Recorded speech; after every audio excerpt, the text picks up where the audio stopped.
د پیغمبر صلی الله علیه وسلم یو بله خبره بدي شو، هغه ده چې په هغه پسې به شاته څوک روان و دی نه وه خوښه، چې شاته پسې څوک روان و دی نه وه خوښه، وی ما سره خوا کې ځئ.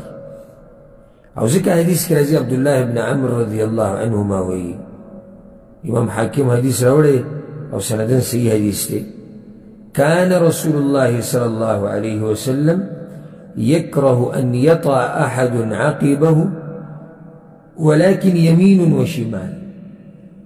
دا پیغمبر صلی الله علیه وسلم بدی شو چې څوک دې شاته روان خو یا خی ته ځي او یا ګس ته ځي. وجه د دې دا ده ګوره، یوه تواضعا لله، څه د لاسه عجزي د لاسه، دومره اوچت انسان او دا نه خوښوي چې ما پسې دې څوک شاته راځي، بلکې راځي مخې ته ما سره راځي. دویمه چې د دې ملګرو حرکات اینی را اینی، نو د هغوی حرکات او سکنات چې اینی نو شرعي آداب به ورته ښیي، پلاني دا کار دې غلط دی او دا کار دې څه دی صحیح دی.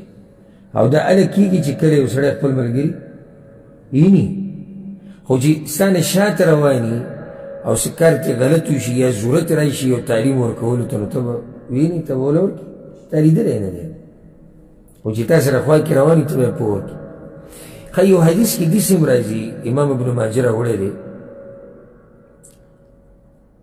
چې کله پیغمبر صلی الله علیه وسلم به روان و، جابر رضی الله عنه وایي، نو دا ملګري به ورسره یو ځای روان و، وتركوا ظهره للملائکه،